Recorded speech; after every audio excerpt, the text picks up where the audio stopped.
vai. Aleluia por isso.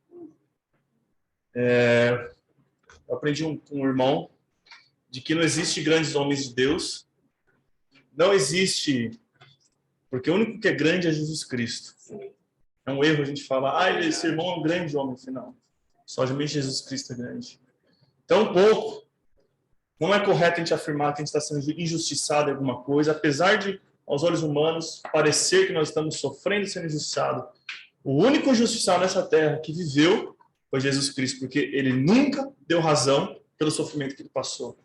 Nós damos razões. A maioria dos sofrimentos que nós passamos, não vou dizer todos, tem uma justificativa. Nossos próprios erros, nossas concupiscências, nossas falhas. Amém? Eu passei um PowerPoint para o Pedro. Não sei se você tem. Já está aberto? É que eu não consigo ver. Posso empurrar um pouquinho a tela aqui? Só para poder enxergar também. Desde que não atrapalhe. Aí, beleza. Irmãos, como o Pedrinho leu, o tema, se eu pudesse dar um tema para essa reunião, para essa ministração, é literalmente depositarmos nossas cargas em Jesus Cristo. Que Ele é o único fiel para nos livrar, nos dar paz. E eu transmiti esse versículo Pedrinho porque ele transmite muito bem a ideia do que eu vou falar, que está escrito em Filipenses 4, versos 6 e 7. Vou ler novamente, que diz o seguinte: não andeis ansiosos por motivo algum, pelo contrário, sejam todas as vossas solicitações declaradas na presença de Deus, por meio de oração e súplica, com ações de graça. E a paz de Deus, que ultrapassa todo entendimento, guardará o vosso coração e o vosso pensamento em Cristo Jesus. Deus abençoe essa palavra. Queridos, quando Paulo ele fala para a gente não andar ansioso por coisa alguma, a primeira impressão que me dá é uma impossibilidade. Porque a ansiedade é uma coisa natural ao ser humano. É uma reação natural do ser humano frente aos problemas, dificuldades, preocupações. A ansiedade é natural. Primeiro vamos estabelecer uma base. A ansiedade é natural do ser humano. Não adianta você falar que eu nunca vou viver ansioso na vida, que é uma impossibilidade. Você está aprendendo de uma maneira errada. Então, a ansiedade é natural do ser humano. A ansiedade, eu enxergo, já tenho falado algumas vezes aqui, com excesso de futuro. Tem tanta coisa lá para frente, a gente começa a enxergar tanta coisa lá na frente, que começa a ficar preocupado. Como que vai se resolver isso? Como isso vai se passar? Obviamente, de uma perspectiva errada. E eu vou falar um pouco mais sobre isso. Porque quando nós olhamos para o futuro com uma perspectiva de fé, olhando para que, pensando que Cristo, entendendo que Cristo já redimiu todo o nosso futuro, as coisas mudam. Não só nosso passado Cristo redimiu, Ele já redimiu nosso futuro também. Então, é errado a gente olhar para o futuro pensando que os resultados do futuro dependem dos nossos esforços, apesar que vão existir esforços. Porque não adianta a gente fazer planos, porque quem conclui é o Senhor, especialmente na vida de um redimido. Eu vou dar um exemplo, eu não tenho como não dar exemplo da minha vida, porque esse é meu testemunho. Eu vivo mensalmente como todos nós, pelos seus trabalhos.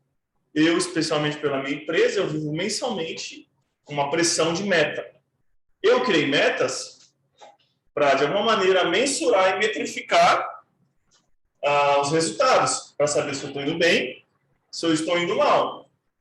Isso, por algumas vezes, me dá uma falsa sensação de controle e, às vezes, uma falsa sensação de sucesso, porque, às vezes, eu tento controlar tudo, estabelecendo meta, falando assim, você tem que vender X por mês, então, dentro desses 15 dias, a gente tem que vender 50% da meta. Dos outros 15 dias, os outros 50%. Só que tem meses, irmãos, que a gente chega no 20º dia, a gente vendeu em 30% da nossa meta, que aconteceu em janeiro. Isso me gera ansiedade, preocupação. O que acontece? Milagrosamente, meus irmãos, quem já trabalhou com venda sabe como que funciona. Às vezes, no 29º dia, nos 45 do segundo tempo, eu bato a meta. É uma coisa incrível.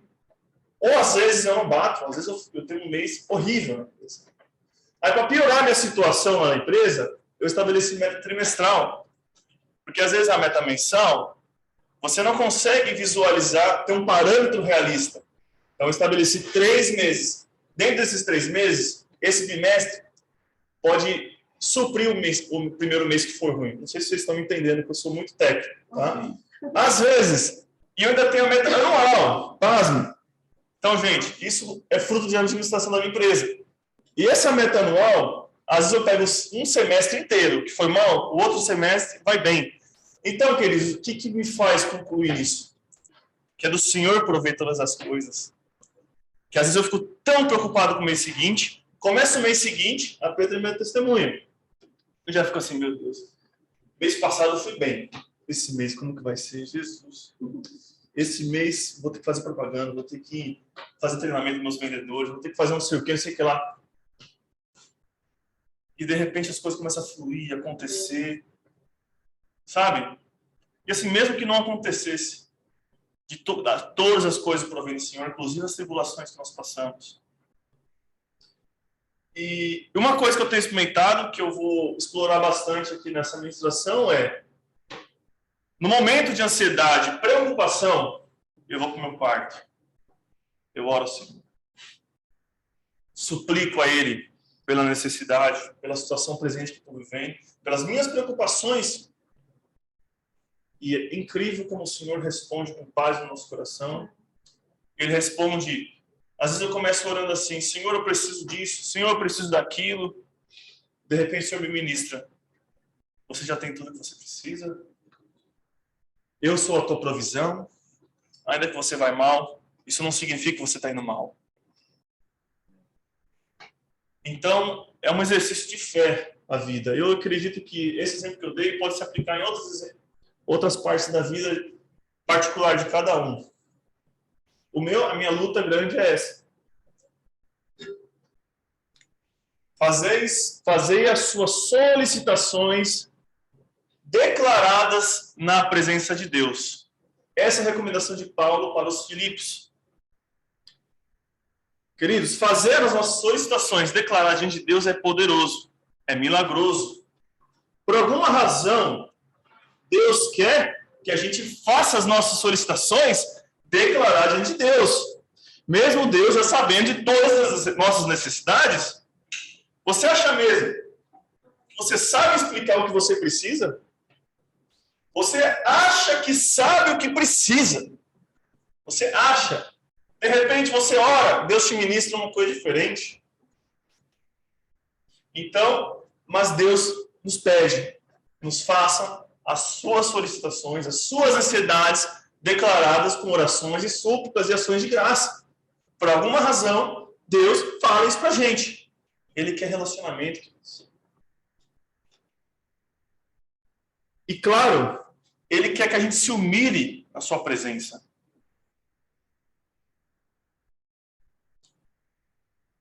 Quando nós nos humilhamos na presença de Deus, nós dizemos: de ti vem toda a provisão. De mim não vem nada. Quando nós nos humilhamos na presença de Deus, nós dizemos: eu não posso nada. Eu não sou capaz. Eu não sei o que vai acontecer amanhã comigo. Eu dependo puramente de ti. Gente, pega o exemplo de Cristo. Cristo, sendo o próprio Deus encarnado nessa terra, ele orava mais do que todos. Ele se retirava totalmente o tempo inteiro para orar. Será porque ele era um super espiritual? Não, porque ele precisava ser alimentado. Se Cristo, a perfeição da deidade do próprio Deus, precisava se retirar, imagina nós, irmãos. Senhor, eu não sou nada, meus esforços são vãos. Ele quer que nós nos humilhemos para que Ele seja glorificado. Porque sempre que nós nos colocamos à frente, nós tiramos a glória de Deus. Sempre quando nós deixamos de existir, sempre quando nós existimos, nós deixamos de glorificar a Deus. Quando nós deixamos de existir, nós estamos glorificando a Ele, porque nós estamos confiando na sua obra redentora. É até engraçado, porque aqui na nossa congregação a gente pode nem reclamar, né? A gente brinca que o povo crente não pode reclamar, né? A gente vai reclamar pro irmão, ô irmão, tô passando uma necessidade aqui, já vem uma repreensão santa, né? Pô, irmão, tá faltando fé. Bom, vamos orar.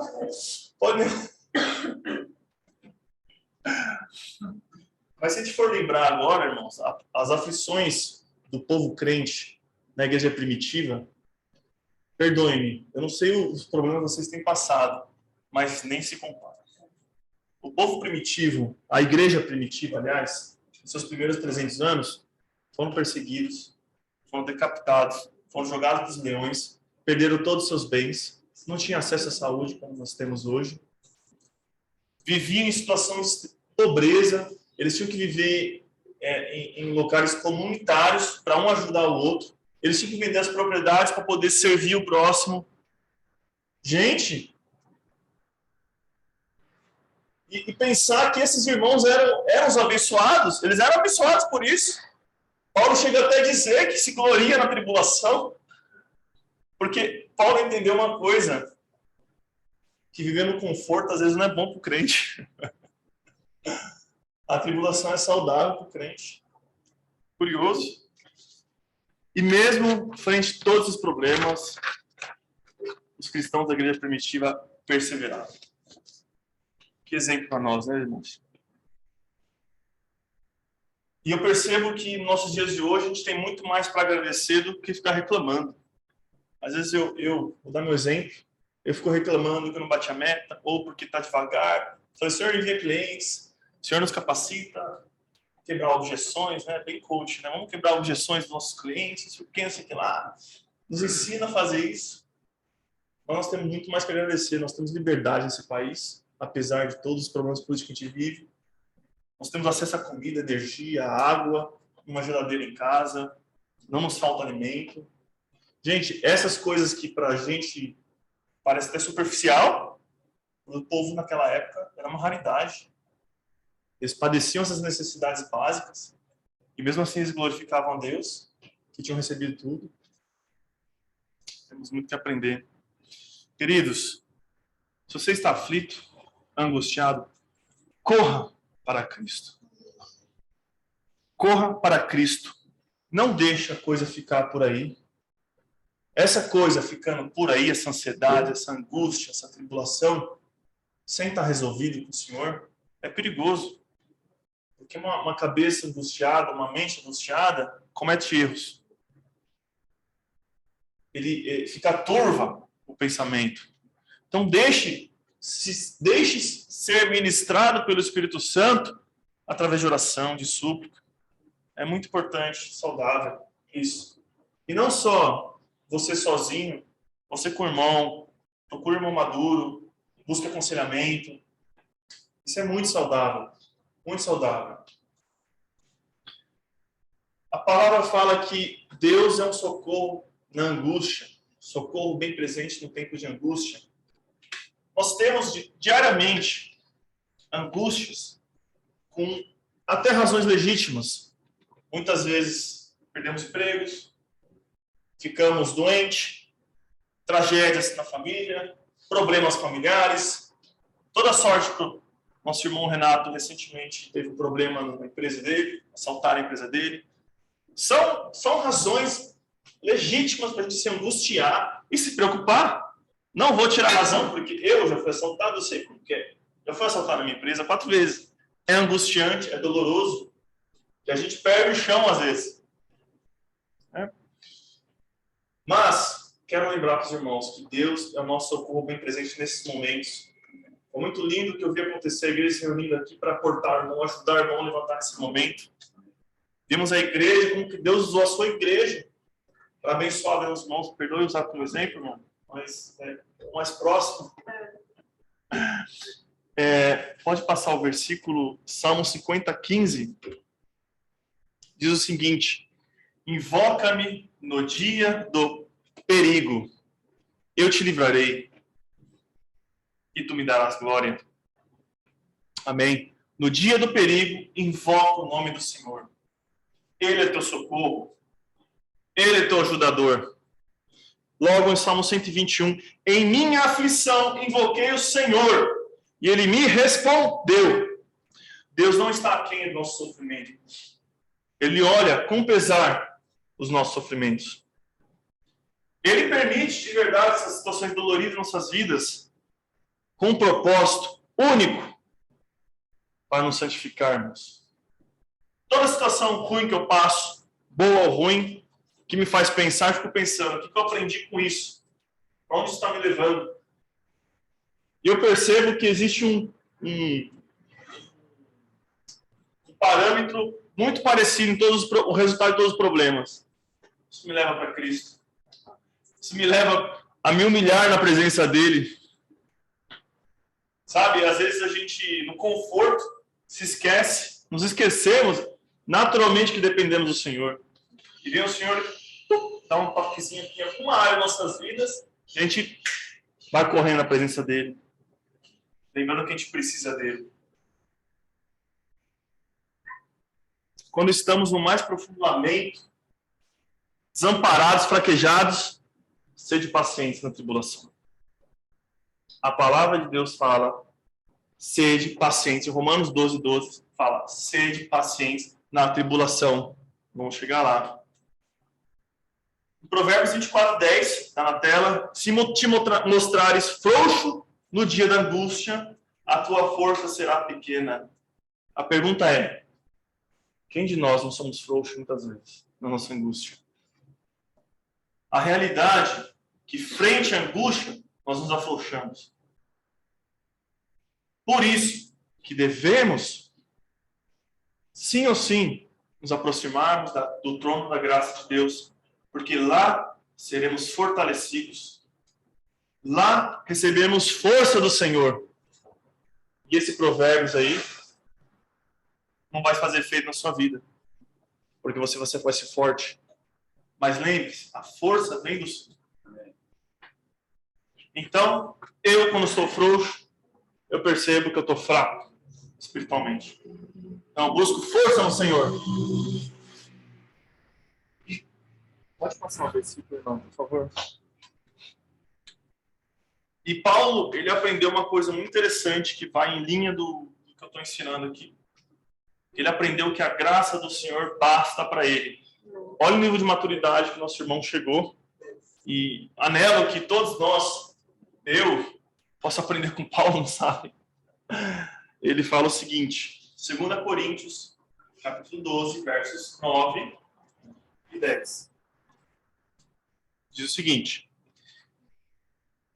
quem conhece o contexto sabe que Paulo estava cuspindo a carne, era uma dor, um sofrimento. Alguns pensam que um problema no olho dele, cegueira. E ele orou para que Deus curasse ele dessa doença.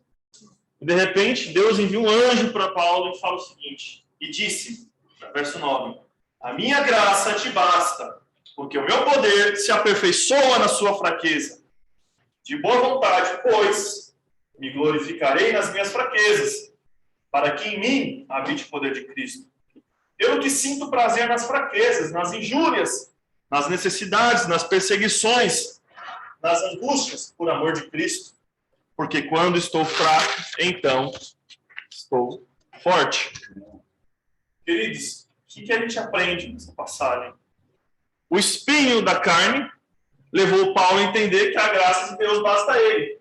Ou seja, Deus não tirou o espinho da carne dele. O sofrimento continuou lá, a dor continuou lá, a tribulação continuou lá. E o poder de Deus se aperfeiçoa na fraqueza dele.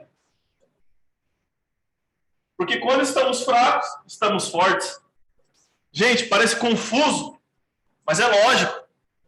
Porque Deus trabalha de uma maneira que nós não entendemos, na sua soberania, no seu entendimento. Ele permite enviar tribulações para nós. Ele permite tribulações se aproximarem até a gente, para que nós estejamos humilhados debaixo de Deus. Porque se Ele tira essa tribulação da gente, nós nos exaltamos. Provavelmente Paulo, se tirasse esse espinho da carne, ele poderia se afastar de Deus, ele poderia cair da graça, não sabemos. Amém? Quer saber o propósito da sua angústia e sofrimento? Para que Cristo se engrandeça na sua vida. Para que você seja santificado. Para que você cresça na graça e revelação de Jesus Cristo. E Paulo, ele chega até a afirmar que ele sente prazer na angústia. Paulo, ele recebeu esse entendimento que, através da tribulação que ele tem vivido, a graça de Deus é aperfeiçoada na vida dele. Paulo, concluindo isso, falei, eu quero mais angústia. Eu sinto prazer na angústia, no sofrimento, porque eu sei que eu não estou na angústia, no sofrimento eu estou bem com o Senhor. Eu estou aproximado dele. Eu estou baixo de sua potente mão. É isso que quer dizer essa passagem. Querido, está confortável? Como está vivendo hoje? Sabe, na minha vida, às vezes eu fico pensando, tem momentos assim, rasos, sem tribulação, estou bem, sabe? Tem alguma coisa estranha. Eu estou bem, assim, de repente, vai vir coisa aí. Está muito calmo, né? Está muito calmo, né? Tem alguma coisa errada. Tem alguma coisa errada. E de repente acontece. É seguro. Né? Mesmo crente não é fácil, né? Que bom fala aí. Deus nos quer fazer necessitados dele. Nós fomos feitos para viver baixo a provisão do Senhor. E na nossa orgulho, arrogância natural do ser humano, estou dizendo que é legítimo, estou dizendo que é natural. Deus trabalha para quebrar isso. E eu creio, irmãos, que aquele que vive pelo Espírito, aquele que foi feito uma nova criatura, ele recebe toda a capacitação e poder para viver assim. Para viver baixo essa sobrenaturalidade. Inclusive, lembrando um pouco da pregação do nosso irmão no passado, Thiago, ele falou sobre o fundamento, que é Cristo, fundamento, que são as palavras, ouvir e obedecer a palavra do Senhor. E ele falou que para encontrar rocha, às vezes tinha que cavar, até encontrar rocha para assentar a estrutura. E às vezes eu fico pensando que tribulação é cavar, até achar rocha. A gente acha rocha, nós somos aperfeiçoados em alguma área, santificados numa área. Recebemos a revelação daquilo, vivemos baixo aquela revelação, fomos solidificados. Amém? E vamos cada vez nos tornando casas resistentes, fortes, que vem tempestade, não nos derruba. Amém. Pode passar. João 16:33. A palavra também fala, tenha bom ânimo. Ele está tanto atento ao nosso sofrimento, ao nosso clamor, mas também nos dá a palavra de ânimo. Tenho-vos dito isso, para que em mim tenhais paz. No mundo tereis aflições, mas tende bom ânimo. Eu venci o mundo. Nosso irmão cantou uma canção que eu pedi. Porque ele vive, posso crer no amanhã. Porque ele vive, temor não há. Mas eu bem sei, eu sei que a minha vida está nas mãos de meu Jesus, vive está. Querido, nós estamos na mão de um Deus onipotente. Aleluia. Ele é o Criador dos céus e da terra. Ele criou tudo que nós vemos. Nós estamos na mão de um Deus forte. Deus que não varia. Deus que cumpre a sua palavra, que é fiel. Deus que não mudou, não tem sombra de variação. Mateus 11:28-30. Vinde a mim, todos os que estáis cansados de carregar suas pesadas cargas, e eu vos darei descanso. Tomai vosso lugar em minha canga, e aprendei de mim, porque sou amável e humilde de coração, e assim achareis descanso para vossas almas. Pois meu jugo é bom, minha carga é leve. Cristo tomou o nosso lugar na cruz, querido, para que hoje pudéssemos ter descanso. Todo o peso que nós levávamos Todas essas cargas foram colocadas sobre Cristo. E como Paulo sempre nos ensina, esse exemplo que ele dá é como que Cristo fosse o boi experiente e nós colocássemos junto a canga, aquele material de madeira que coloca dos dois lados, também conhecido como, esqueci o nome, o jugo. O jugo. A carga é leve porque o próprio Cristo está empurrando por nós só vamos do lado acompanhando. Ele faz todo o peso, todo o trabalho árduo, queridos.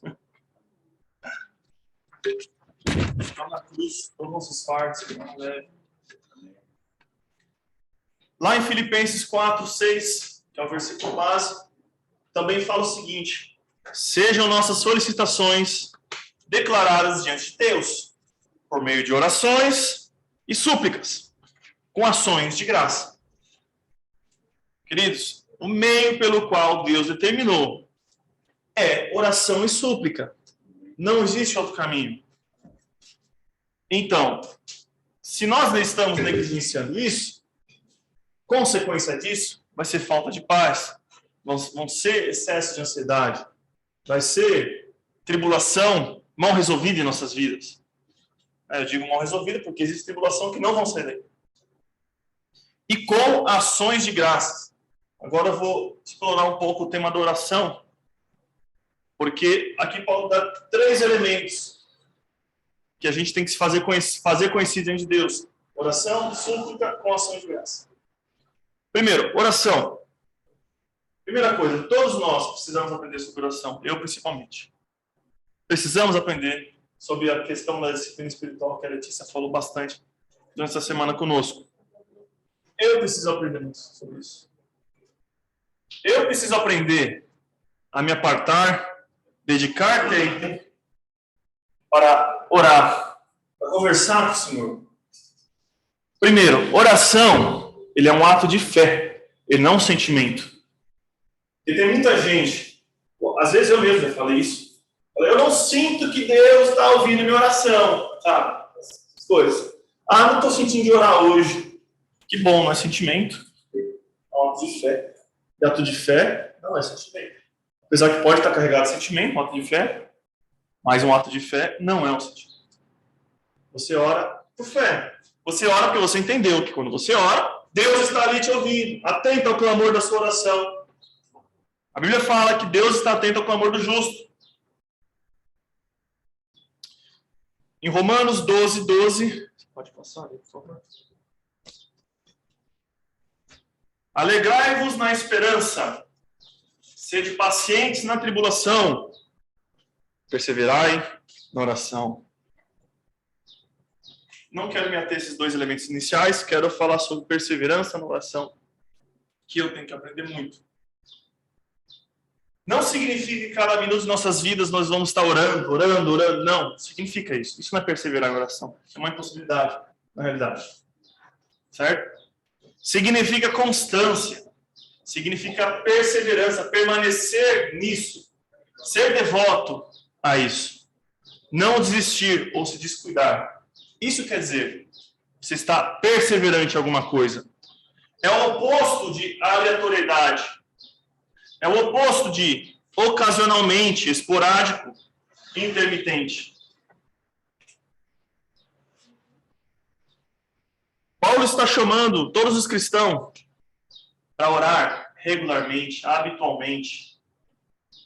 Perseverar nisso. Perseverar em oração. Paulo sabia o que estava falando. Que ele experimentava isso. Letícia nos compartilhou um texto semana passada, essa semana, que é sobre disciplina espiritual. Achei pertinente, eu até tomei nota e passei no papel aqui. Como é fácil, no texto falava o seguinte: como é fácil acordar cedo para trabalhar, mas como é difícil acordar cedo para orar. Como é fácil dedicar nossa vida para um exercício físico, correr, nadar, bicicleta, mas como é difícil dedicar a vida para um devocional. Quem consegue fazer isso, os outros irmãos olham e falam: nossa, você é um super crente, irmão. É um tema de disciplina. Eu, quando comecei a fazer exercício, eu comecei devagar. Assim. quase travando. Eu ia 2 vezes por semana no máximo. E hoje eu estou indo quase todo dia fazer exercício. Então tem disciplina, você vai acostumando, vai fortalecendo. E você vai vendo que o seu corpo pede mais isso. Assim é a disciplina espiritual. A Letícia passou 2 textos. O segundo texto fala o seguinte. Acho que até aí, ó. Felipe Bartoszewski. A constância nas disciplinas espirituais não depende primeiramente da força de vontade daquele que as pratica, mas do lugar de prioridade que cada disciplina ocupa no coração do praticante. Olha que interessante a luz que ele trouxe. E ele continua. Aí eu não passei para o slide. Abre aspas. Por exemplo, se oração tem pouco valor na sua vida, você nunca vai ter tempo para orar. Mas, se as redes sociais têm muito valor em sua vida, você sempre irá criar um tempo para navegar nelas. Mas, se a oração tem muito valor na sua vida, você nunca vai ter tempo para ficar sem orar. E as redes sociais perderam espaço em suas prioridades. Talvez em alguns dias não vai dar tempo de acompanhar as últimas notícias que surgem por lá. Eu achei muito pertinente trazer essa mensagem. Me fez até lembrar da passagem que fala: onde estiver o teu coração, aí está o teu tesouro. Que Cristo falou. Obviamente estava falando sobre tema de dinheiro, mas se aplica também sobre isso. Oração. Se a gente começar, nosso irmão cantou aqui, este é meu respirar. Se a gente começar a pensar na oração como alimento, as coisas mudam. Pensa, você fica um dia sem comer? Pode até ficar. Vai passar mal. Fica 2 dias, aí você passa mal. 1 semana, você fica sem dormir? 24 horas? Você ainda aguenta. 72 horas, difícil. Mesma coisa. Disciplina espiritual, ele é alimento nossas vidas. Eu vivo isso. No momento que eu percebo que eu estou indo mal, que eu não estou sensível ao Senhor, eu vou olhar minha vida, eu estou irresponsável, estou relaxado nessa área. Eu estou me relaxando com isso. E sabemos que a vida do cristão é uma luta, é uma batalha, continuamente. E todo relacionamento, seja conjugal, seja de amizade, com o pai também, todo relacionamento sofre com falta de comunicação. Jesus entendia isso, a ponto de que ele orava sempre. Eu vou dar um exemplo. Pode passar, gentileza. Obrigado. Em Hebreus, alguém pode ler, por favor? Não, peraí.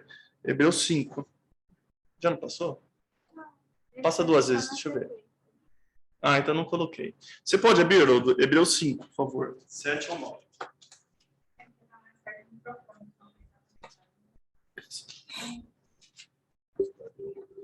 Hebreus 5. Você está falando do Haroldo? Dos versos 7 ao 9. Durante seus dias de vida na terra, Jesus ofereceu orações e súplicas, em clamor e com lágrimas, àquele que o podia salvar da morte, tendo sido ouvido por causa da sua reverente submissão. Mesmo considerando o fato de ele ser o Filho de Deus, aprendeu a obediência por intermédio das aflições que padeceu. E uma vez aperfeiçoado, tornou-se a fonte de salvação eterna para todos quantos lhe obedecem, tendo sido nomeado por Deus sumo sacerdote segundo a ordem de Melquisedeque. Amém. Obrigado. Olha que parece que esse texto está resumindo tudo que eu estou falando aqui. Jesus, ele ofereceu orações e súplicas. Mesma coisa que Paulo falou. A gente ofereceu orações e súplicas a Deus. Em clamor com lágrimas. E ele, mesmo considerando o fato de ele ser o Filho de Deus, o próprio Deus, ele estava constantemente oferecendo orações e súplicas. E aprendeu a obediência por intermédio das aflições que padeceu. Gente, nós somos pequenos Cristo. Se Cristo for por esse caminho, nós vamos sim ou sim por esse caminho. Pergunta é, por que nós não oramos como Cristo? Eu fiquei meditando sobre isso. Talvez pensamos que somos fortes, que não precisamos tanto disso, que estamos bem, que somos, de certa maneira, autossuficientes. Se o próprio Deus encarnado precisava continuamente estar em Deus, orando, clamando, suplicando, imagina nós, queridos. Imagina nós. Por isso que vem as tribulações em nossas vidas, para nos alinhar. A gente está desobedecendo numa área, desobedecendo em outra, vem a tribulação. Nos alinha. Nos coloca na linha reta. Estamos dando meio torto ali, saindo do caminho, depois vem a tribulação, por zelo de Deus. Por zelo e amor de Deus. Olha só. Por zelo e amor de Deus, Ele nos coloca esses momentos de tribulações para nos alinhar. É incrível pensar nisso. Na sociedade atual, fala assim que eu vou jogar um problema para alguém, para ele ficar melhor, é inconcebível, né? Isso é uma falta de amor. Mas o amor demonstrado por Deus em nossas vidas é assim. Tribulações para nos alinhar. É incrível pensar nisso.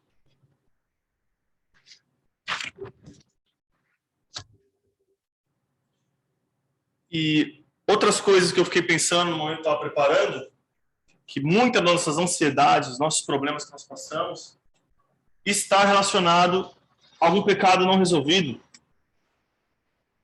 Algum pecado que não foi resolvido com o Senhor. Nós pecamos. Qual que é a reação natural? O Espírito Santo, Ele nos dá a convicção do pecado. E nessa convicção do pecado, nos leva a orar. Mas às vezes, nossa dureza, nosso coração, nós não fazemos. Nós irrelevamos. Fala, isso é pequeno.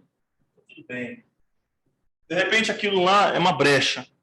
É uma porta que se abriu na sua vida, uma brecha. Satanás começa a usar aquilo.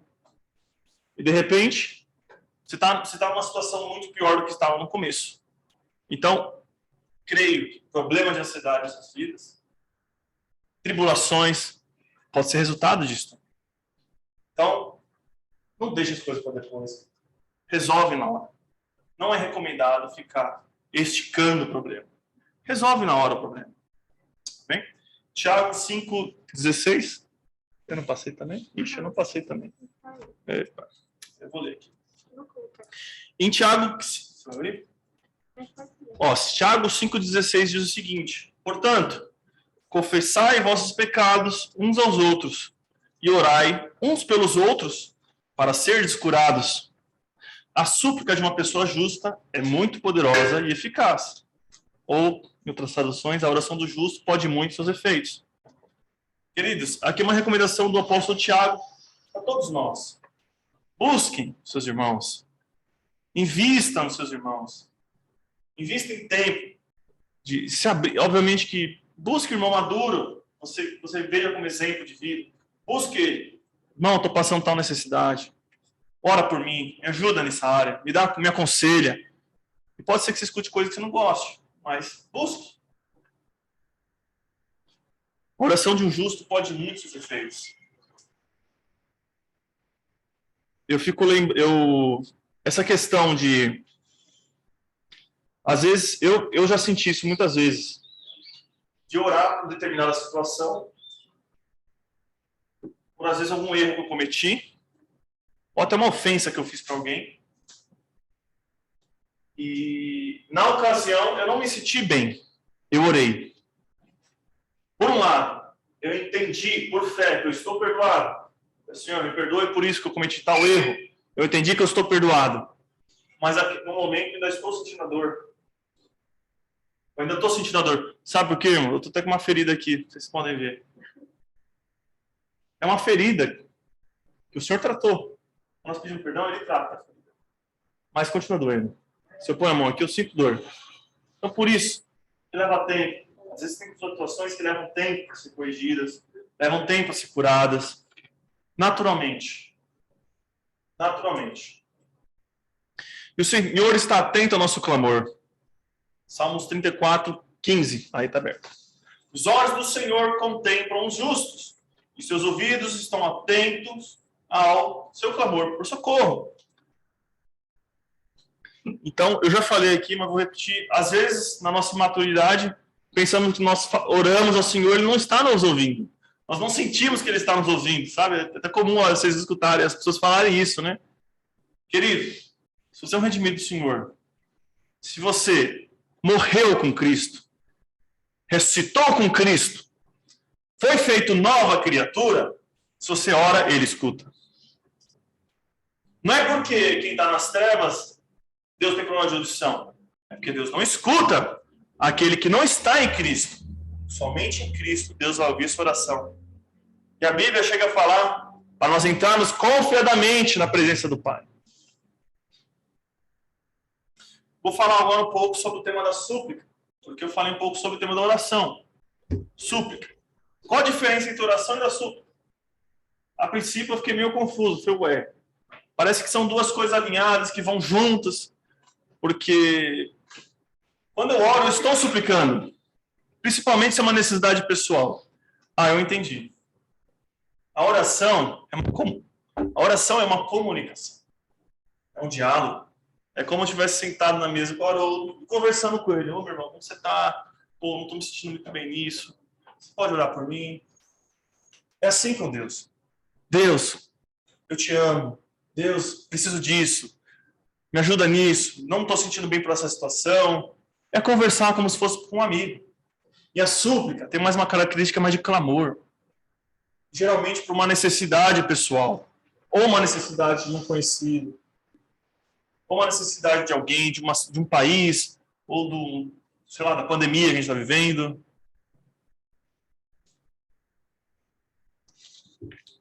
E por fim, Paulo ele fala também para fazermos orações e súplicas com ações de graça. Estou me ligando aqui agora. Ações de graça. Ações de graça. A palavra ações de graça significa Eucaristia, que literalmente dar graça pelos benefícios do Senhor. Agradecer a Deus por sua graça. Então, quando nós estivermos orando, suplicando, lembre-se sempre de com um coração grato, agradecendo a obra.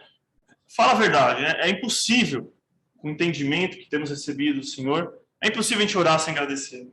É impossível. Eu, pelo menos, eu sempre começo a minha oração agradecendo pela obra do Calvário, pelo cálice que ele tomou em nosso lugar, por todas as bênçãos e dádivas que temos recebido dele. Então é isso, quando a gente ora com um coração grato, suplicando a ele com um coração grato, pelos benefícios que ele tem nos entregado, que são incontáveis. A gratidão é a reação natural do entendimento da obra da cruz do Calvário. Ele disse, Deus te revelou na sua vida, que você creu nessa mensagem, não tem como você não ser grato. Amém?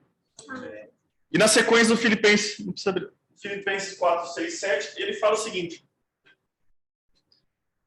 entregais todas as suas necessidades com súplica e coração, com ação de graça, certo? O versículo 7 fala o seguinte: e a paz de Deus, que ultrapassa todo entendimento, guardará o vosso coração e o vosso pensamento em Cristo Jesus. Ah, a paz. O mundo deseja paz, a paz mundial. Quem não deseja paz? Uns procuram paz em religião, outro atendendo às suas necessidades da carne, outro com casamento, com filho, procuram paz de todo lado, com viagens, acha que no seu trabalho está tribulando, ele vai viajar, vai ter paz. As pessoas buscam paz assim. Mas a paz, queridos, é uma pessoa. E só tem a paz quem tem essa pessoa. E a paz não é sinônimo de falta de tribulação. A paz, ela é durante a tribulação, você vai ter paz. Durante a tribulação, você vai ter paz. Em outras palavras, paz em meio à aflição. E, queridos, nós temos paz hoje porque alguém foi afligido. Nós temos paz com Deus hoje porque Jesus Cristo ficou inimigo de Deus naquela cruz. Jesus Cristo se fez maldito naquela cruz, recebeu toda a nossa ira que nós não merecemos receber, ele recebeu. E por causa disso, hoje temos paz com Deus. Então, a paz para nós foi de graça, mas custou muito caro para alguém. Em Romanos 5, 1, 6, eu não passei, não. Pode abrir novamente, por favor?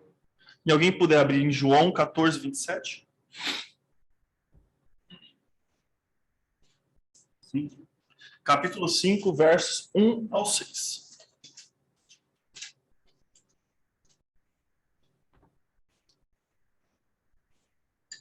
Portanto, havendo sido justificados pela fé, temos paz com Deus, por meio do nosso Senhor Jesus Cristo, por intermédio de quem obtivemos pleno acesso pela fé a esta graça na qual agora estamos firmados, e nos gloriamos na confiança plena da glória de Deus. Mas não somente isso, como também nos gloriamos nas tribulações, porque aprendemos que a tribulação produz perseverança, a perseverança produz o caráter aprovado, e o caráter aprovado produz confiança. E a confiança não nos decepciona, porque Deus derramou seu amor em nossos corações por meio do Espírito Santo, que Ele mesmo nos outorgou. A confiança aqui é uma coisa de esperança. Né? Obrigado. Bom, temos paz com Deus, porque fomos justificados. Queridos, só temos paz com Deus se fomos justificados. E também nos glorificamos na tribulação, porque ela nos concede esperança. Queridos, então dê graças a Deus pela tribulação. Você pode orar para que o Senhor te livre, não é errado. Mas esteja pronto para ouvir que Ele não vai te livrar. Amém? Amém. Alguém pode ler João 14, 27? Quem abriu, por favor? 27. João 14, verso 27. Você vai abrir aí? Tá.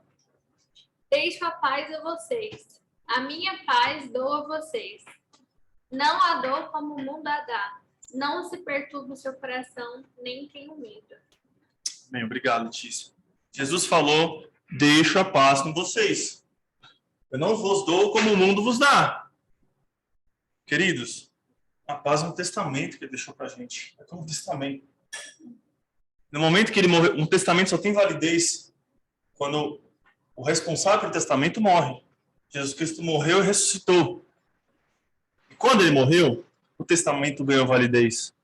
Então, queridos, pegue esse testamento. Creia nesse testamento. Você está recebendo. É como uma herança que Ele deixou para nós. Sabe? Alguns pais deixam heranças por aí, fazem um testamento explicando que para cada filho deixou cada coisa. Cristo deixou, deixo-vos a paz. A paz que o mundo não vos dá. Amém? E quero fazer um paralelo da paz com descanso no Senhor. Porque a Bíblia fala que nós entramos no descanso do Senhor. Nós entramos nesse descanso porque Cristo consumou na cruz do Calvário. Porque tudo Ele fez naquela cruz. E ainda, a Bíblia nos admoesta para nos esforçarmos para viver nesse descanso. Vocês veem que tem um ato voluntário aqui. Está escrito em Hebreus 4, aberto. Tá aí, legal. Hebreus 4, 10 e 11. Pois toda pessoa que entra no repouso de Deus também descanse de suas obras, como Deus descansou das suas. Diante disso, esforcemo-nos por entrar naquele descanso. Ora, primeiro, sabemos que o que está querendo dizer aqui está falando das nossas obras, especialmente do Shabat, que era descansar no sábado. A Bíblia nos mostra que Cristo Ele é o nosso sábado, Ele é o Senhor sobre o sábado, Ele é o cumprimento do sábado. Nós estamos entrando no descanso do Senhor. E o entrar no descanso do Senhor é isso, queridos. Nós não precisamos nos preocupar com nossos esforços, com nossas obras. Precisamos apenas confiar. E o curioso é que o escritor de Hebreus fala, o Paulo fala que é o nosso irmão Paulo, sempre fala que é o Paulo, né? Paulo de Tarso. O escritor de Hebreus fala que esforçando-nos por entrar naquele descanso. Eu fui pesquisar um pouco sobre essa passagem e eu percebi que a palavra esforçar dá uma conotação de obra. Parece que está contrariando o que está falando em cima, né? Poxa, a gente descansa da obra, mas embaixo a gente tem que obrar. Fiquei meio esquisito. Então eu fui pesquisar. A palavra descansar no grego significa espoldazó. Espoldazó. Que define? Definição. Tenha pressa, tenha diligência, persistência. E no uso, tenha pressa, anseie, zele por isso. Zele por entrar nesse descanso. Anseie por estar nesse descanso. Então, o esforço nosso, queridos, é ansiar, ser diligente, ter pressa para obedecer. Queridos, você não está descansando? Tenha pressa em orar, suplicar, com ações de graça. Vou dar um exemplo de alguém que aprendeu vivendo nesse descanso. Filipenses, pode passar, por favor. Ah, tá indo ainda? Aí, Filipenses, capítulo 4, 12, 13 e 19. Que diz o seguinte: sei bem o que é passar necessidade e sei o que é andar com fartura. Aprendi o mistério de viver feliz em todas as coisas e em qualquer situação. Esteja bem alimentado ou mesmo com fome, possuindo fartura ou passando privações. Tudo posso naquele que me fortalece. Verso 19. Mas o meu Deus suprirá todas as vossas necessidades em conformidade com as suas gloriosas riquezas em Cristo Jesus. Queridos, viver nesse descanso significa descansar nas obras de Cristo. Porque tudo nós podemos naquele que nos fortalece. Seja na fartura, seja na escassez. Seja na doença ou na saúde. Amém.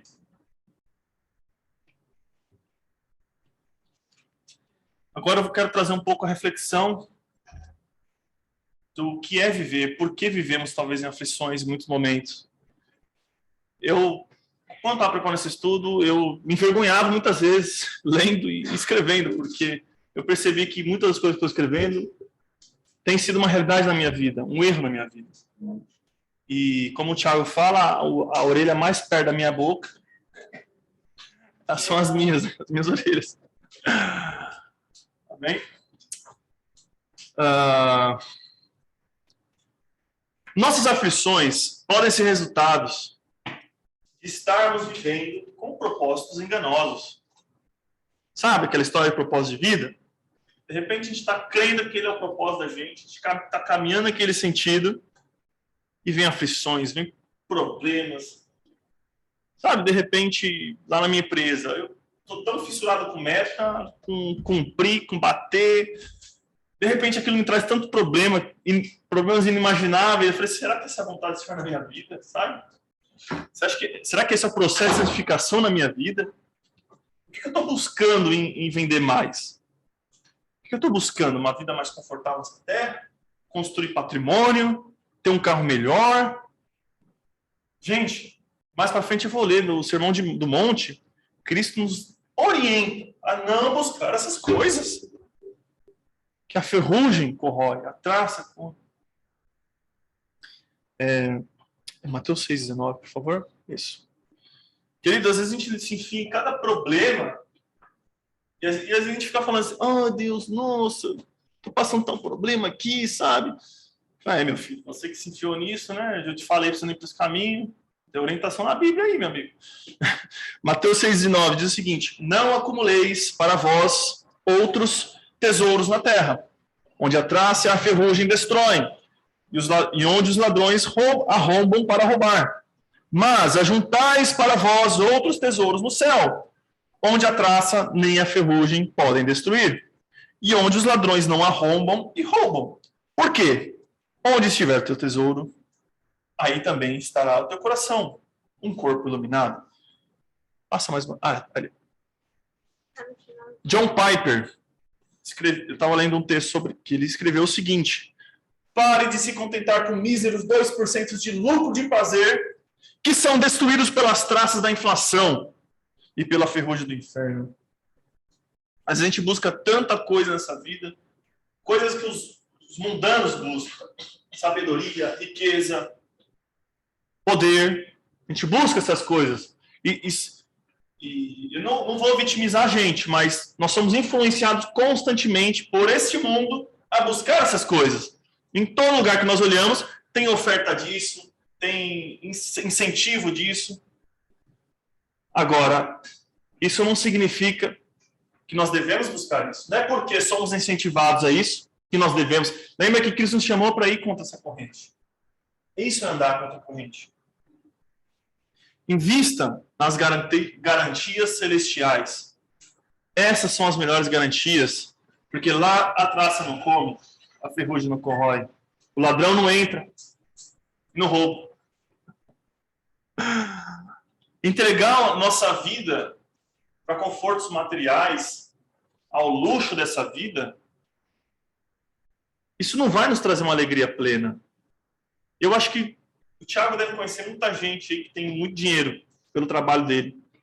Ele já deu exemplo pra gente, eu não vou falar nomes, mas tem gente que tem tanto dinheiro lá em São Paulo, tem que andar com um carro blindado, morre de medo de sair na rua, tem que andar com segurança. O cara vive aflito, o cara vive com medo, com temor. Gente,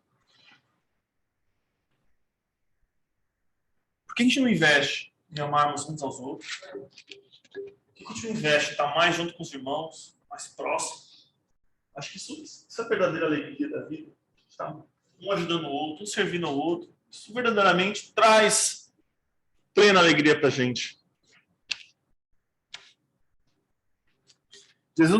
Jesus nos ensinou que amar produz mais alegria do que luxo. Vou dar um exemplo do meu início de casamento. O Peta não sabe disso. Vai brigar comigo depois. Tô brincando.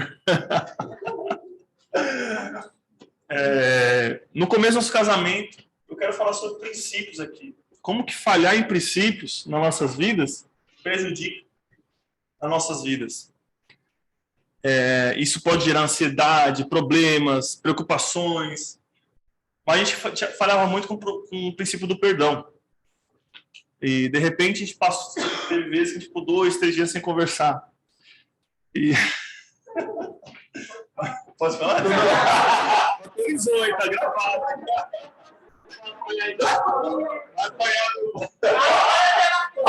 Mas quem falou desse negócio aqui, afinal de contas? Agora tá pronto. De repente a gente falava nesses princípios do perdão. E o fato de falar com esse princípio do perdão, a gente se ofendia às vezes, falhava um com o outro, interpretava mal um ao outro. E às vezes fazia alguma coisa errada com o outro, né? Tratava mal, o que é natural no casamento, principalmente o casal jovem, né? É menos que o Thiago. O Thiago é outro nível. O Thiago já tá no terceiro céu, né? E aos poucos a gente foi aprendendo o princípio do perdão. Como que o perdão ele é importante em nossas vidas. Eu especialmente, né? Porque eu conhecia muito pouco sobre isso, né? Aprendi muito com a Peta sobre isso, né? E toda falhinha que a gente comete com o outro, a gente não deixa passar. Procura não deixar passar. Porque deixa passar, vira uma brecha. E essa brecha abre uma porta. E essa porta pode virar qualquer coisa. Às vezes a gente começa discutindo uma coisa boba. E porque a gente não pediu perdão para o outro, não se acertou nessa situação, aquilo toma uma proporção violenta. Né? Então, quero trazer isso para ensinar sobre obedecer princípios. E princípios espirituais, eles são não só na área do perdão, mas da disciplina espiritual, ele também é um princípio. Então, eu trouxe esse exemplo paralelo sobre perdão para mostrar como o princípio, e o princípio da disciplina espiritual é muito forte também para a gente. Um tempo de oração, separar nosso tempo de oração, separar nosso tempo para um devocional, estarmos aqui terça-feira intercedendo por nossos irmãos, pela igreja, pela nação. Ô, glória! Tem a pentecostal aí. Tá no retiro. Amém? Amém. Ouviu amém? Dia 28. Dia 28, tá certo? 28 de fevereiro, dia 1º de março. Ô, glória! Ok. Quando a gente começa a relevar princípios, o pecado perde o seu peso em nossas vidas. A gente começa a relevar o peso do pecado. O céu deixa de ser atraente. O inferno começa a parecer um conto de fadas. Parece uma historinha. John MacArthur, o Paulo passou uma mensagem essa semana no WhatsApp, fala assim: Satanás continua seus esforços para tornar o pecado menos ofensivo, o céu menos atraente, o inferno menos horrível, o evangelho menos urgente. Queridos, isso é quebrar princípio. Os princípios quebrados voluntariamente, não por ignorância, voluntariamente nos levam a esses erros. E graças que nós temos um Deus zeloso que nos resgata.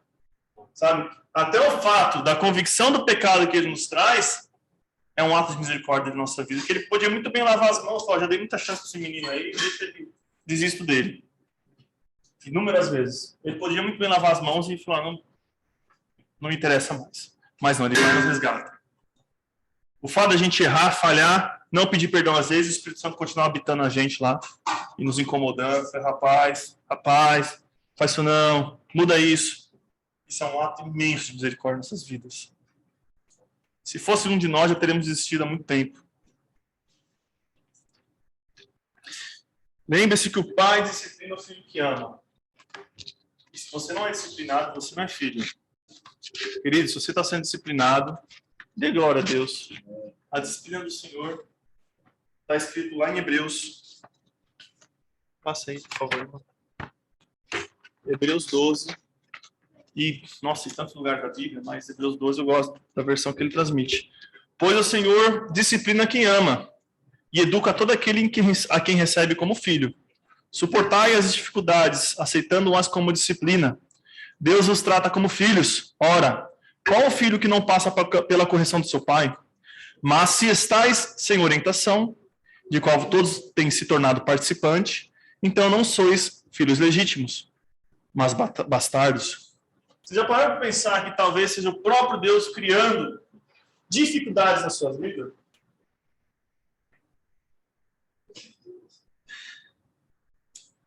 Ou ele só está tirando a graça um pouquinho?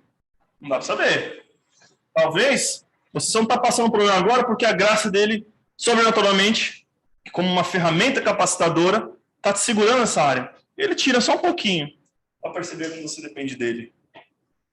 Amém? Como eu falei, invista nas garantias celestiais. Em Lamentações 3, versos 22 e 23.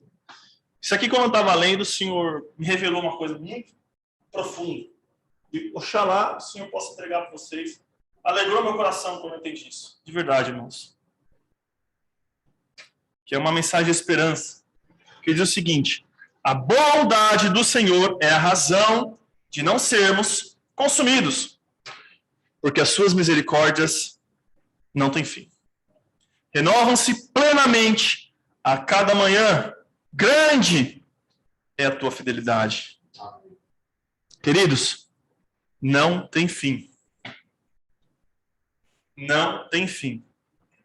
E se renovam cada manhã. Imagina algo sem fim que se quer renovado de manhã? Glória a Deus. Esse texto, Jeremias escreveu, sabe quando? No exílio da Babilônia. Imagina eu perdi minha casa, os meus vizinhos todos morreram, talvez eu perdi um parente, perdi um filho, estou vivendo em servidão na Babilônia, e eu escrevo assim: grande é a misericórdia do Senhor, ela se renova. Quê? Eu estava escrevendo: Senhor, me socorre, porque o Senhor me abandonou. Não, Jeremias escreveu: grande é a misericórdia do Senhor. No meio da perseguição, no meio do exílio, no meio da servidão. Grande é a misericórdia do Senhor. Ela se renova todos os dias. Queridos, coisas horríveis aconteceram nessa ocasião. Há registro que as mulheres cozinhavam seus próprios filhos por fome, canibalismo. Já imaginaram uma mãe? É horripilante escutar isso. Essa era a condição que as pessoas estavam vivendo nesse período. Não tem fim. Se renovam a cada manhã. Contem com isso. Todos os dias haverá tribulação na sua vida. Algo seguro. Talvez uma proporção menor, outra maior. Haverá tribulação. Conte com isso. Se tem uma coisa que a gente pode contar, amanhã eu vou ter tribulação. Amanhã vai surgir outro problema. Isso não deve ser um elemento de ansiedade. É um elemento de fato. É um fato. Terei aflição amanhã. Mas também, conte com isso. As misericórdias do Senhor serão renovadas amanhã. Você passa, por favor. Mateus 6, 31 ao 34. Portanto, não vos preocupeis dizendo: que iremos comer, que iremos beber, ou ainda, com que nos vestiremos? Pois são os pagãos que tratam de obter tudo isso. Mas vosso Pai Celestial sabe que necessitai de todas essas coisas. Buscai assim em primeiro lugar, como Paulo nos ensinou, anelai o reino de Deus e a sua justiça, e todas essas coisas serão acrescentadas. 34. Portanto, não vos preocupeis com o dia de amanhã, pois amanhã trará suas próprias preocupações. É suficiente o mal que cada dia traz em si mesmo. Queridos, não vos preocupeis com amanhã. Basta com as tribulações de hoje. Por quê? A provisão que você recebeu para hoje, proporcionalmente aos problemas que você está passando hoje, veio provisão. Porque as misericórdias foram renovadas em sua vida. Amanhã surgirão os problemas, amanhã se renovarão as misericórdias do Senhor. Proporcionalmente aos seus problemas, todas as manhãs haverão novas misericórdias. E com isso eu vou encerrando. Oxalá o Senhor revele para vocês, irmãos, porque da maneira que eu recebi no meu coração me alegrou muito. Deus não quer que você se preocupe com amanhã, pois os recursos que Ele te entregou hoje são para os problemas de hoje. Não vivencie os problemas de amanhã. Ainda que você saiba que haverá coisas amanhã. Talvez eu sei de problema mal resolvido no trabalho que eu fiz, que eu sei que segunda-feira eu vou ter que resolver. Mas na segunda-feira eu vou receber provisão do Senhor. Vou receber força do Senhor. Pois os recursos do Senhor serão entregues amanhã. Isso me faz lembrar do maná. Todos sabem da história. O maná era um recurso diário. Não podia guardar, porque se guardasse, apodrecia. Não devíamos antecipar as dores dos problemas que vão acontecer amanhã. Devemos crer que haverá recursos para o dia de amanhã. Queridos, vivamos por fé. Creio que o sustento do Senhor está em nossas vidas. Amém? Amém. Glória a Deus. Abençoe essa palavra.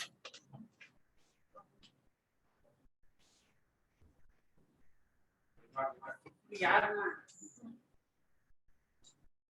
Obrigada, Marcos. A André vai dar um testemunho para a gente. Na terça-feira ela falou um pouco, né? A gente animou ela a dar um testemunho para a igreja, para animar a igreja toda. Por favor, André. Bem, primeiramente, né, quem me conhece sou a André, irmã do Rosana, meu lindo, meu cunhadinho. Então, essa palavra veio bem assim, né, uma flecha afiada no coração. Quis falar. Porque ontem mesmo eu estava muito ansiosa, porque está chegando perto, segunda eu vou lá, né, que amanhã na médica. E desde o dia 15, eu, com ultrassom, eu descobri que estou com nódulo. Foi pedido uma biópsia, e na biópsia mostrou, né, que eu estou com câncer na mama direita. E mesmo sabendo, né, como eu vou testemunhar agora, que Deus é tão maravilhoso, que eu pensava que era um câncer mais agressivo, mas de acordo com o que eu pude entender, mas ainda a médica vai explicar amanhã, provavelmente é um câncer hormonal, porque ela deu negativo para outros fatores mais agressivos e o KI67, que é a proliferação das células cancerígenas, a porcentagem está baixa. Então, assim, mas eu vivo essa ansiedade já desde o dia que eu fiquei sabendo.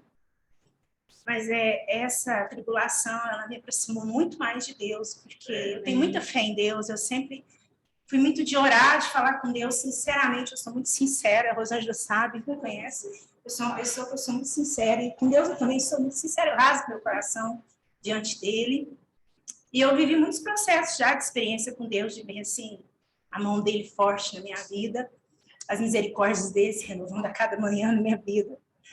Eu estou vendo agora também mais do que tudo que eu já vivi na minha vida, e isso também me fez... Também acho que eu buscar mais ter prioridade em Deus, porque a gente que vocês que são mulheres, principalmente, sabe, a gente vive uma vida muito estressante. Eu sou uma pessoa que eu trabalho desde a hora que eu acordo até a hora que eu durmo. Eu trabalhei demais no ano passado e foi interessante que o dia que eu fui na médica levar meu ultrassom, eu fui mandada embora.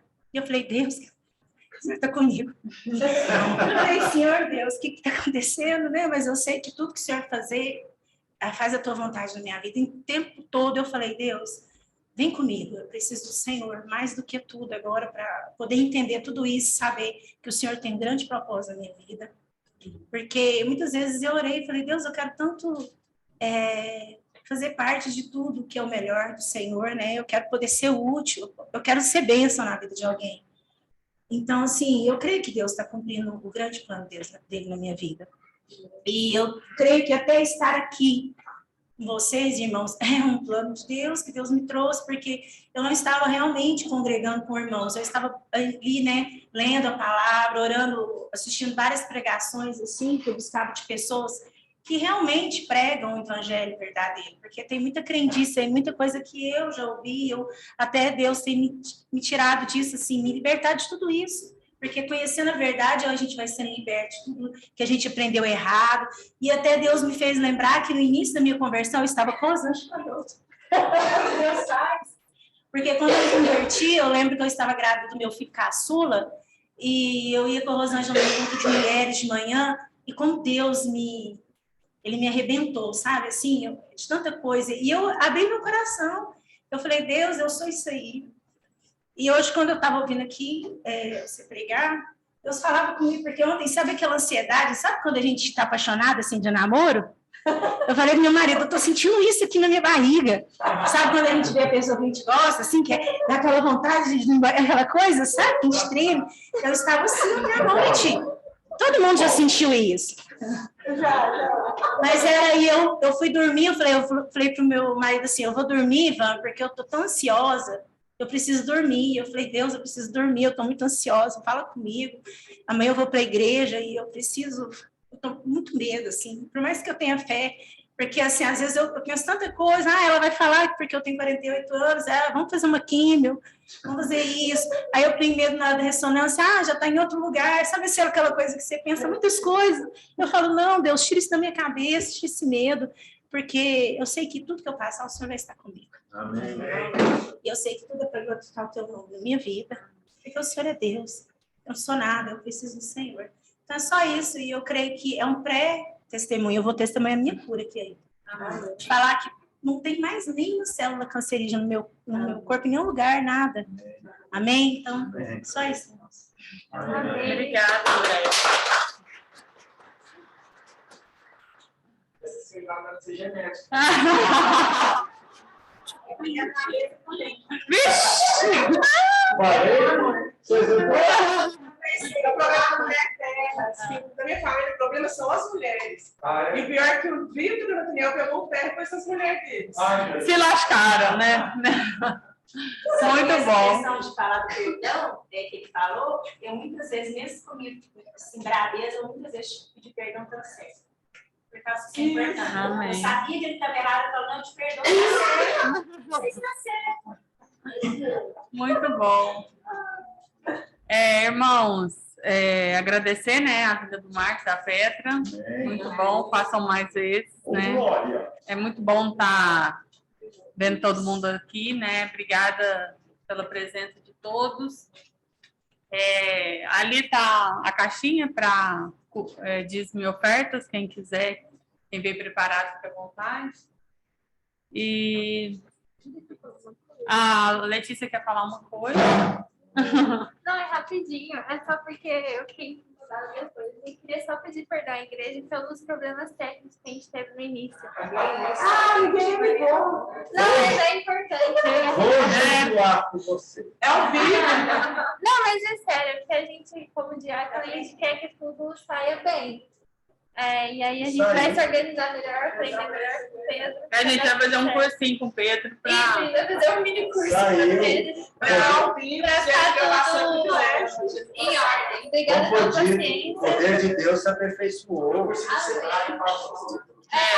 Pode deixar. E é isso, mais alguma coisa? O retiro, né? Quero lembrar os irmãos, firmar, vai ser bom demais. Terça-feira tem reunião de oração, só para os corajosos, então quem for mais frouxinho, fica em casa mesmo. E é isso, gente. Muito obrigada, tenham um bom domingo. Vou Amém. orar para finalizar. Amém. Se o Haroldo quiser tocar uma canção. Não, gente, bem frouxo. Amém. É a Leite. Tá, Leite pode vir frouxo mesmo, não tem problema não. Amém, Senhor Deus, obrigada, Pai, por esse tempo. Obrigada, Pai, pela vida dos meus irmãos, pela disposição de cada um. Obrigada porque até aqui o Senhor nos ajudou, até aqui o Senhor tem mantido a sua bondade conosco, que a gente possa levar essa palavra para a nossa vida, para a nossa semana, que a gente possa anelar vivê-la, Senhor. Em nome de Jesus, livra-nos, Senhor, realmente nós mesmos, das ansiedades que nos afastam do Senhor. Livra-nos, Senhor, da irreverência, Deus, que muitas vezes nos deixa não levar a sério essa palavra, mas nos faz, Pai, temos consequências de vida, Senhor. Em nome de Jesus, Pai. Santifica o Teu nome nessa comunidade, santifica o Teu nome no nosso Amém. meio e ser conosco, Senhor. Em nome de Jesus. Amém. Só o refrão. Obrigada, irmãos conectados.